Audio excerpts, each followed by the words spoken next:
Hi, everybody. Welcome to Exploring Sunday Scriptures for this week. This is May the 31st, 2022. These are the scriptures for this coming Sunday, the first Sunday in June, which is also a communion Sunday. So if you're going to be attending remotely, so if you're attending online this Sunday, you want to have some juice and bread or some crackers nearby so that you can participate in that aspect of the liturgy when we get to it on this coming Sunday. It's a big celebration in the life of the church in that this is Pentecost Sunday.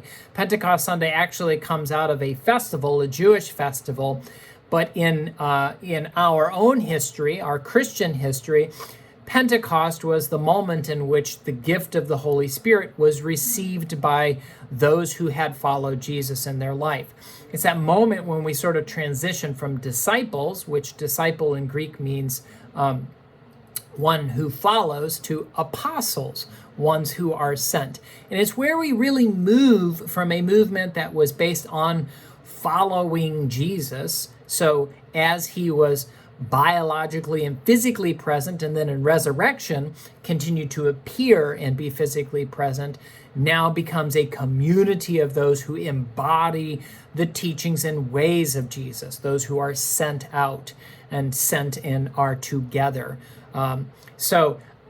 There's lots of reasons that I really love Pentecost. Number one, is considered the birthday of the church. This is the beginning of those who are followers of the way banding together into communities of love and compassion. Also, it's a color thing. This is the only occasion where the church uses red in the life of the church. Sometimes you'll see at clergy funerals or at other times red will be used, but generally now the use of red as a liturgical color, so a color in worship, is reserved only to this single Sunday of Pentecost Sunday. There was a time in which there was something called Kingdom Tide. Now we call it Ordinary Time, or rather it has grown to just encapsulate Kingdom Tide. Ordinary Time has encapsulated Kingdom Tide as well.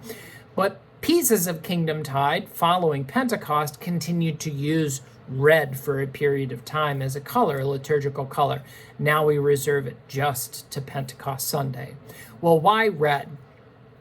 This goes into the scriptures that we're going to hear, but it's a great contextual question, and it's associated with the ways in which the Spirit is described. And we have things like wind and breath and fire, and all of these things are sort of living dynamics, whether it's the breath that we need for life itself, whether it's wind, which has movement associated with it, that we can see its effects but can't literally see the wind.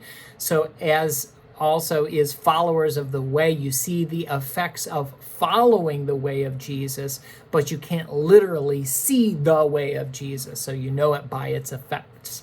And fire, interesting dynamics of fire, it's a thing that lives. It's always dynamically changing. It also requires oxygen or air to fuel it, which a key aspect of Holy Spirit does happen to be air or breath or wind.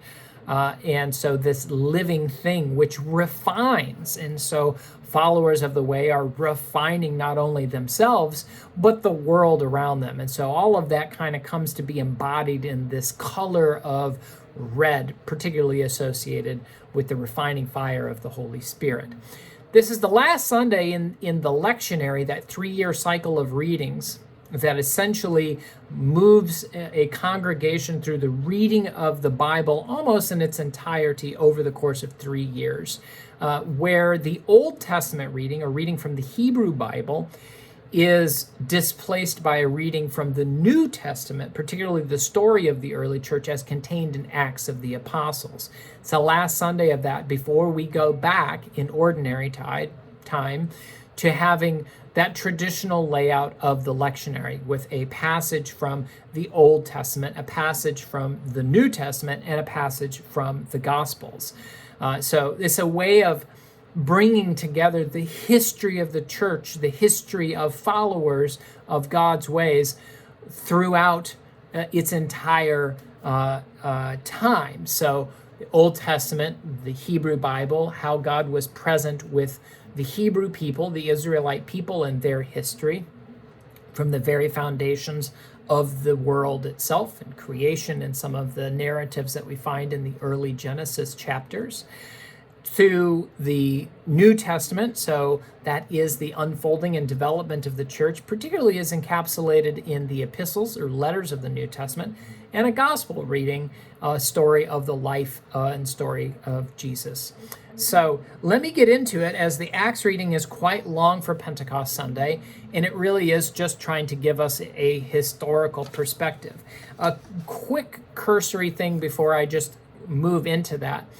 It's interesting to note that in John's gospel, there is a differentiation comparatively to the synoptic gospels, in that John's gospel has the gift of the Holy Spirit connected with the day of resurrection. So as Jesus appears among the disciples, he says, receive the Holy Spirit. And essentially at that moment in John's gospel, that has happened. The synoptic gospels, Matthew, Mark, and Luke, and our account of Pentecost really arises out of the Luke Acts, which are written by the same author, narratives, put the gift of the Holy Spirit as coming later. So we have a development of the sense of resurrection being events in and of themselves, an ascension, so the conclusion of the resurrection appearances, the ascension where Jesus doesn't appear anymore and ascends into heaven, and then the gift of the Holy Spirit, this presence of Christ that continues to be with us today. So while the historic resurrection appearance, or the historical Jesus, was a momentary thing set off by time, we have this eternal or ongoing unfolding and experience of Christ in the Holy Spirit. So our scriptures, while the gospel comes from John, and next week we return to the gospel that's the focus for this lectionary year, the story of Pentecost arises out of the synoptic gospels. And so the New Testament reading that we have, that is in place of the Old Testament reading, is the story of Pentecost, which 50 days. So this marks for us 50 days after Easter. In Acts 2, verses 1 through 21. When the day of Pentecost had come, they were all together in one place. And suddenly from heaven there came a sound like the rush of a violent wind, and it filled the entire house where they were sitting. Divided tongues as of fire appeared among them, and a tongue rested on each of them. All of them were filled with the Holy Spirit, and began to speak in other languages as the Spirit gave them ability. Now there were devout Jews from every nation under heaven living in Jerusalem, and at this sound the crowd gathered and was bewildered, because each one heard them speaking in the native language of each. Amazed and astonished, they asked, "Are not all of these who are speaking Galileans? And how is it that we hear each of us in our own native language? Parthians, Medes, Elamites, and residents of Mesopotamia, Judea, Cappadocia, Pontus, and Asia, Phrygia and Pamphylia, Egypt, and the parts of Libya belonging to Cyrene, and visitors from Rome, both Jews and proselytes, Cretans and Arabs, in our own languages we hear them speaking about God's deeds of power." All were amazed and perplexed, saying to one another, "What does this mean?" But others sneered and said, "They are filled with new wine." But Peter, standing with the 11, raised his voice and addressed them. "Men of Judea and all who live in Jerusalem, let this be known to you, and listen to what I say. Indeed, these are not drunk, as you suppose, for it's only 9 o'clock in the morning. No, this is what was spoken through the prophet Joel. In the last days it will be, God declares, that I will pour out my Spirit upon all flesh, and your sons and your daughters shall prophesy, and your young men shall see visions, and your old men shall dream dreams. Even upon my slaves, both men and women, in those days I will pour out my Spirit, and they shall prophesy. And I will show portents in the heaven above, and signs on the earth below, blood and fire and smoky mist. The sun shall be turned to darkness, and the moon to blood, before the coming of the Lord's great and glorious day. Then everyone who calls on the name of the Lord shall be saved." So, as I forewarned, a long reading. And there's a lot to unpack in here, and so let me try to dive right into it a little bit and unpack some of the things that I think you should be hearing or focusing on as we come to this. So we start with the timing, when the day of Pentecost had come. So this is that connection to the Jewish festival of Pentecost. Pentecost, again, 50 days after the Passover, so another celebration there. They were all together in one place. Who's the they? The they here is referring to the disciples or apostles. So they are all together in one place. And then we have a description of what unfolds or trying to encapsulate what the experience is. Suddenly from heaven, there came a sound like the rush of a violent wind, and it filled the entire house where they were sitting. So this sound, we think of it as people describe, microbursts or other phenomena, weather phenomena. A big sound like the rush of a violent wind. Now understand that language, it falls down in these moments. When you're trying to describe something indescribable, you do your best to try to capture some way for people to understand, but it's going to be limited in that. And so it's trying to say, well, there was this sound. Well, what did that sound, what was it like? Well, it was sounded kind of like the rush of a big wind. So describing the indescribable. This sound fills the house where all of the disciples are together in one place. Then what happens is it says, divided tongues as of fire appeared among them, and a tongue rested on each.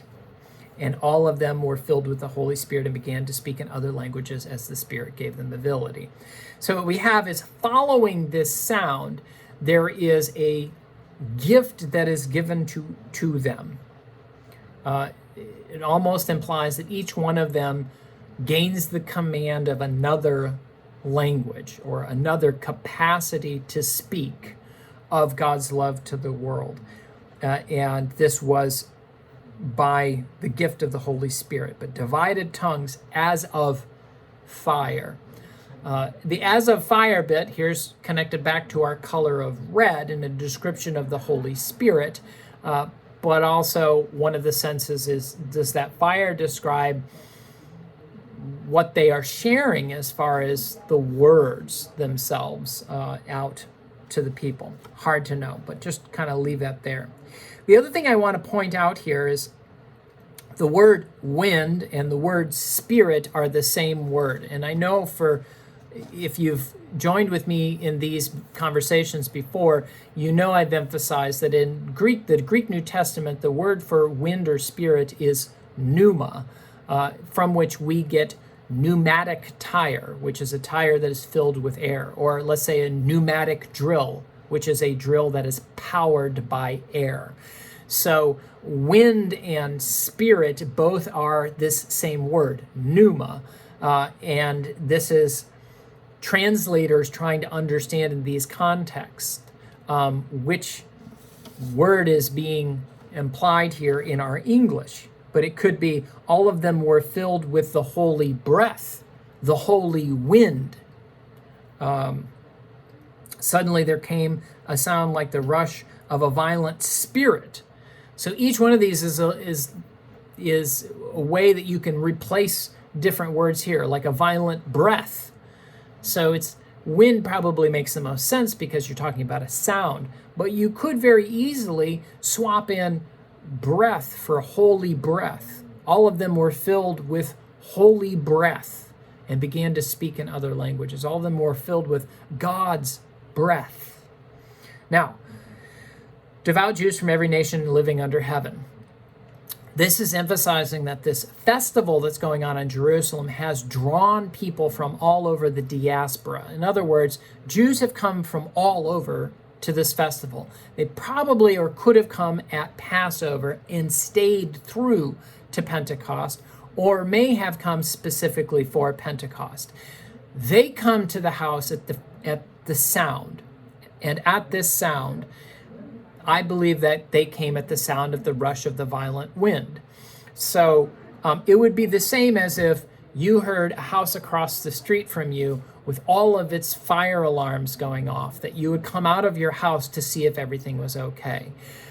The houses in Jerusalem had these open porticos on them. So they weren't closed-in houses as we typically think of them, but they had these open porticos. And so as people come and are standing there and are able to see those who are in the house, it's because of this open portico that is part of the architecture of those homes to allow air to flow through them so they are cool. And what happens when they come and are gathered by this sound is they hear the disciples, becoming apostles, now speaking in a whole bunch of different languages. And we get this list of the languages represented. Parthians, Medes, Elamites, Mesopotamia, Judea, Cappadocia, Pontus, Asia, Phrygia, Egypt, Rome, Jews and proselytes, Cretans, Arabs. So a long list of different dialects that are represented. The surprise here is Galileans were not educated. And so they recognize that these are poor fishermen, uneducated Galileans, and yet somehow these Galileans, poor and uneducated, are speaking in their own language. So uneducated people suddenly have command of these different languages. And sometimes when we can't explain something, we decide to try to explain it away. It's easier than really trying to discern something more at hand. So what's the explanation that they toss at this? Well, they must be drunk. They must be filled with new wine. It's almost like speech being slurred together somehow sounds like words of our native language. So I don't know, maybe they're just drunk. So it's not real, it's not anything to give validity or credit to. But that's when we have Peter then taking his role now as sort of the leader of this new movement, standing with the 11. So it doesn't set him apart in the sense of saying, and Peter the leader, but standing with or in community here, 11, addresses all of those. And I'm going to assume that he probably addressed in Aramaic, because that would have been the common language that each would speak, Aramaic or Hebrew perhaps. And he says, men of Judea, all who live here in Jerusalem, let this be known to you, and listen to what I say. And he says, they're not drunk. That's what he leads with, is your assumption that this must be because they're drunk and slurring their words together and it sounds like these other languages is not true. And here's a number of reasons. First, it's early in the morning. It's just ridiculous to think that anybody would be. And this really is a reference back to or fulfillment of a prophecy from the Old Testament. And that's that prophecy from Joel that basically speaks of this time when the God's Spirit will be poured out, and you'll have these things, prophecy, visions, dreams, that will be shared. And so hearing in the language of each is a way of associating with this prophecy of Joel that's saying what you're experiencing is exactly what Joel prophesied would happen, that the visions and dreams and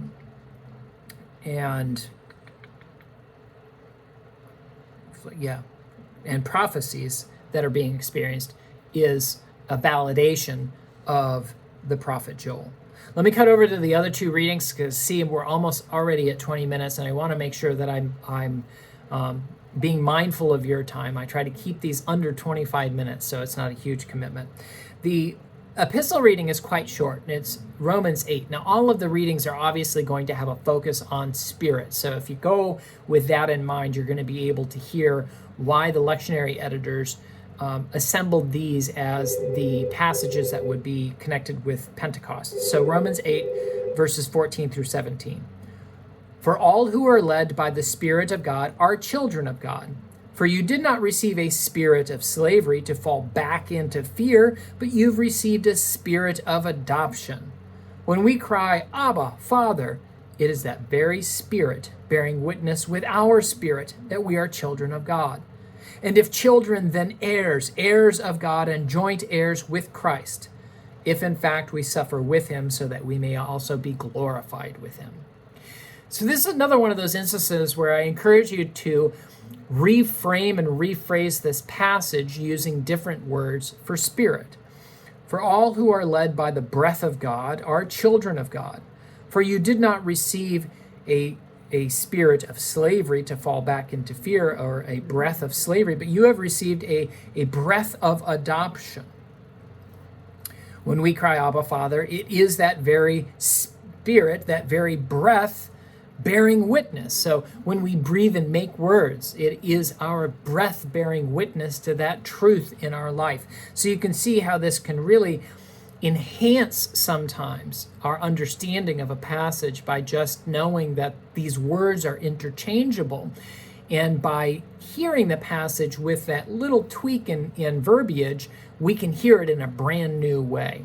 So that's why I encourage you, to use spirit, wind, breath, and interchange those words a little bit and see if that helps you to find new meaning in these passages and new meaning even in the Pentecost celebration, that this is a time in which our breath is revived within us for God.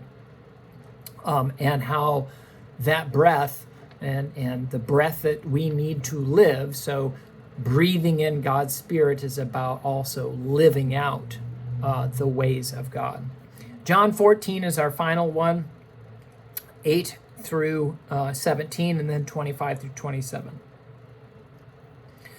Philip said to Jesus, Lord, show us the Father, and we will be satisfied. And Jesus said to him, Have I been with you all this time, Philip, and you still do not know me? Whoever has seen me has seen the Father. How can you say, Show us the Father? Do you not believe that I am in the Father, and the Father is in me? The words that I say to you, I do not speak on my own, but the Father who dwells in me does his works. Believe me that I am in the Father, and the Father is in me, but if you do not, then believe me because of the works themselves. Very truly, I tell you, the one who believes in me will also do the works that I do, and in fact will do greater works than these, because I'm going to the Father. I will do whatever you ask in my name, so that the Father may be glorified in the Son. If in my name you ask me for anything, I will do it. If you love me, you will keep my commandments, and I will ask the Father, and he will give you another advocate to be with you. This is the Spirit of truth, whom the world cannot receive because it neither sees him nor knows him. You know him because he abides with you, and he will be in you. I've said these things to you while I'm still with you, but the advocate, the Holy Spirit, whom the Father will send in my name, will teach you everything and remind you of all that I've said to you. Peace I leave with you, my peace I give to you. I do not give to you as the world gives. Do not let your hearts be troubled, and do not let them be afraid. All right, let me see if I can unpack a little of this for you, or a little interpretation for you. One of the things that we have added in John is the description of the advocate. What is an advocate? We can think of it almost as a lawyer, or one who speaks on our behalf. And this is on both sides. This advocate is going to speak on our behalf or intervene on our behalf with God, but also this advocate is going to be that which helps us to speak on behalf of Christ, is going to advocate the changes in our own hearts and lives and outlooks to lead us into embodying this truth. So we have first an exchange with Philip that goes on between Philip and Jesus, and it's Philip basically asking to see God. Show us the Father, will be satisfied. So kind of prove yourself to us, if you will. And Jesus, with his comeback of, I've been with you this whole time, and you still can't see that in me. Whoever's seen me has seen the Father. Now, what I find interesting about this is we know through genetics, obviously, that we carry around an imprint of those that we are biologically related to. And there are aspects of our physical features and other parts of us that are heavily influenced by those genetics. Then there's also the influence of our home environment. So that can range from patterns of speech and expressions, be them facial expressions or gestures with our hands, tend to arise out of those home environments that we are part of. And so when I hear Jesus saying, do you not believe that I'm the Father is in me? The words that I say to you, I do not speak on my own, but the Father who dwells in me does his works.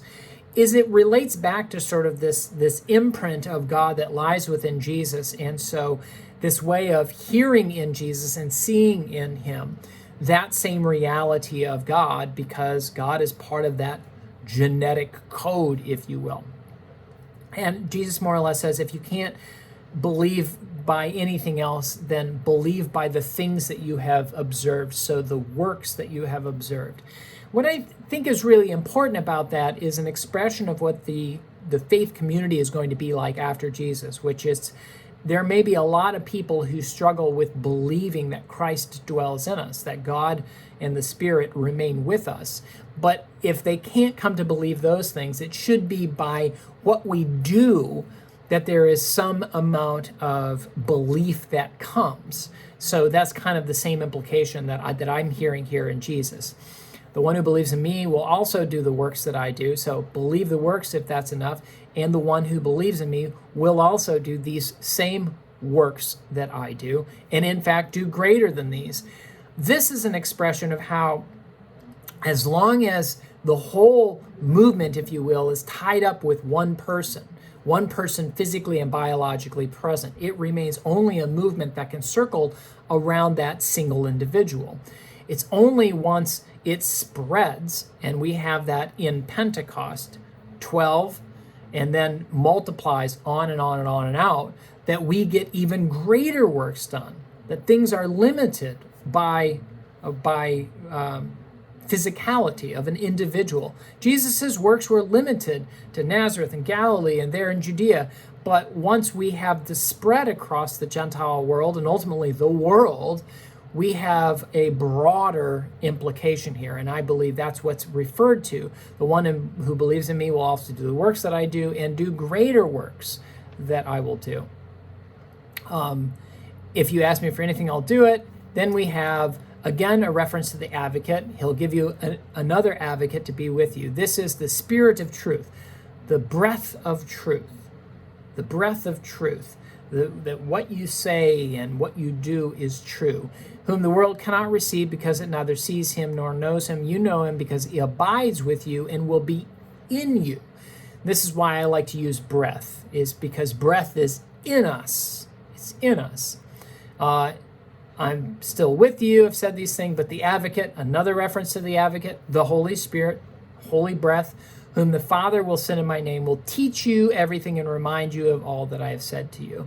And so we have that final piece. I'm at 27 minutes, so I'm going to wrap it up here. But dense scriptures, they are historic and they're linked to Pentecost, the church's birthday. But I encourage you to take those words and play with them a little bit and see if it can help you find new appreciation for these scriptures, but also find perhaps where you are hearing God calling you this Pentecost. What is the new breath that God is putting in you? The new way that breath is feeding your vitality, that it is leading to how you interact with the world, to the works in the world, that even though people may struggle with the faith that you claim, the works themselves can speak, can be the breath in the world of your faith in action. Very brief introduction to these scriptures. I always appreciate this opportunity to explore them with you. I look forward to allowing the Spirit to move me as I prepare the message for this Pentecost Sunday in 2022. So, until next week, thanks for joining me for Exploring Sunday Scriptures.